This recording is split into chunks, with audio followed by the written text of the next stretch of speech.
وہ کیا ہے کہ وہ دین کے نام پر دہشت گردی پھیلا رہے ہیں؟ کیا یہ ہمارا اسلام ہے؟ یہ انہوں نے سوال کیا کہ ہم ایسا نہیں کرنے دیں گے۔ نور ولی محسود کا دین کیا ہے کہ آپ لوگوں کے اوپر حملے کریں، بچوں کے اوپر حملے کریں، فوجی جوان شہید کر دیں، اور نور ولی محسود کی گاڑی کو ٹارگٹ کیا گیا، جو میں نے آپ کو وہ ساری ڈیٹیلز بتا دیں گے، پاکستان کی ایئر فورس جو ہے انہوں نے وہاں پر اسٹرائک کی ہے۔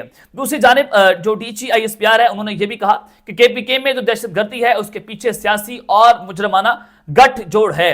تو انہوں نے کہا کہ کے پی کے میں 14,500 سے زائد آپریشنز کیے گئے۔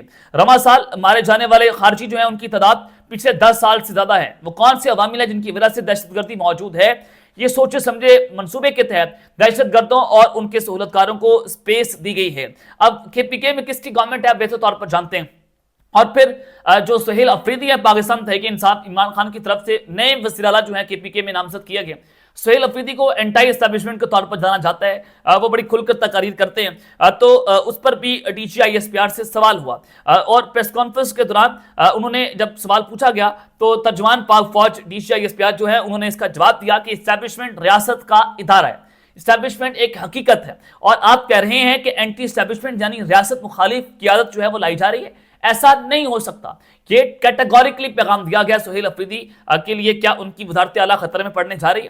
D G I S P R سے پھر جو ہے وہ سوال ہوا تھا 4 جگہ کے اوپر جو سٹرائک ہوئی ہیں، اس پر بھی انہوں نے کہا کہ یہ سٹرائکس جو ہیں وہ ایسی ہوتی رہیں گی جب تک ہمارے ملک کے خلاف وہ افغانستان کی سرزمین استعمال ہوگی۔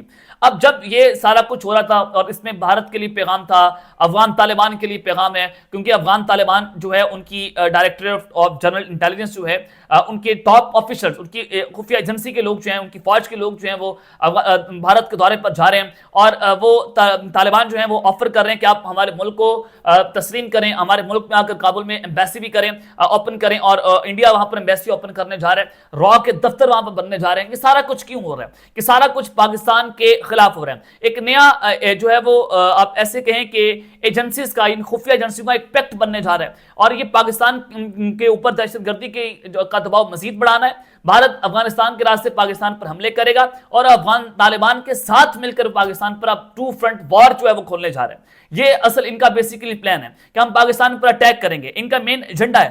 اب جب یہ پریس کانفرنس ہو رہی تھی D G I S P R کی، جس میں انہوں نے کیٹیگوریکلی سب کو پیغام دیا کہ آپ ہلکا سا بھی آپ چوں چائیں کریں گے ہمارے سامنے، اب ہم اسی طرح کا جواب دیں گے جو کل رات پاکستان کی فضائیہ نے دیا، اور تابڑ توڑ حملے کیے، زمین میں اتر کر ہم نے حملے کیے، افغانستان کے سرزمین میں گھس کے حملے کیے، کیونکہ وہاں پر دہشت گرد بیٹھے ہوتے۔ ٹی ٹی پی جس کو دنیا یہ کہہ چکی ہے کہ دہشت گرد جماعت ہے، یہ جو ہے وہ کسی ریاست کے سامنے سرنڈر نہیں کرتی، تو ڈیفینیٹلی اس کو افغانستان نے پناہ دی ہوئی تھی۔ کل دنیا نے دیکھ لیا کہ نور ولی محسود کابل میں دمدراتا پھر رہا تھا۔ اب یہ پریس کانفرنس ہوئی، چل رہی تھی کہ بھارت نے حملہ کر دیا، بھارت نے جو اٹیک کیا ہے، پاک فوج کے جو جوان ہیں وہ اس میں جناب شہید ہوئے ہیں۔ یہ آپ ذرا خبر سن لیں، جس کو اس وقت انٹرنیشنل میڈیا بھی رپورٹ کر رہے ہیں کہ وادی تیرا میں دہشت گرد تنظیم تحریک Taliban Pakistan T T P کے حملے میں 11 پاکستانی فوجی جو ہیں وہ نشانہ بنائے گئے۔ یہ وہی وادی تیرا ہے کہ جہاں پر کہا گیا تھا کہ پاک فضائیہ نے جو ہے وہ بمباری کی ہے، وہاں پر ٹی ٹی پی کے جو نیکسس ہیں، جو ان کے جو ہے وہ سائٹس تھیں، جو ان کا ٹھکانے تھے، ان کو تباہ کیا تھا۔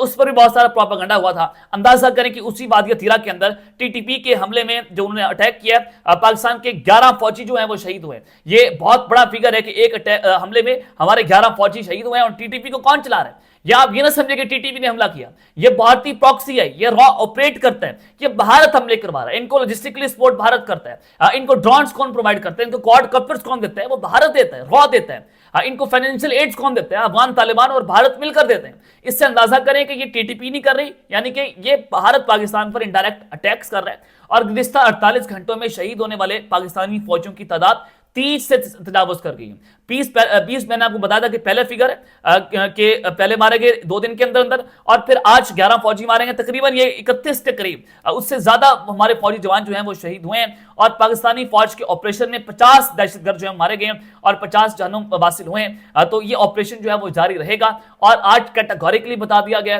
کہ کوئی اس آپریشن کے سامنے آئے گا تو وہ رگڑا جائے گا، وہ کوئی بھی ہو، وہ اب اس کو نہیں چھوڑا جائے گا۔ لیکن یہ پریس کانفرنس کے دوران بھی طالبان نے جواب دیا ہے، وہ انہوں نے اپنا بدلہ لیا کیا؟ ظاہر Afghan Taliban T T P کو استعمال کر رہے ہیں بھارت کے ساتھ مل کر، اور ادھر سے پاکستان نے بھی کل چپیٹ ماری کہ جب وہ بھارت بیٹھے ہوئے تھے تو ایک وقت میں ہم نے بھارت کو بھی جواب دیا اور افغانستان کو بھی جواب دیا ہے۔ اب یہ جنگ جو ہے مزید پھیلتی چلی جا رہی ہے اور یہ ٹو فرنٹ وار میں جو ہے وہ جنگ داخل ہو سکتی ہے۔ لمحہ بہ لمحہ ہم آپ کو اپڈیٹ کرتے رہیں گے۔ اب تک کے لیے اتنا ہی، اپنا خیال رکھیے گا اور اس لمحہ پہ لازمی خیال رکھ رہے ہیں۔ اللہ نگہبان، پاکستان زندہ باد۔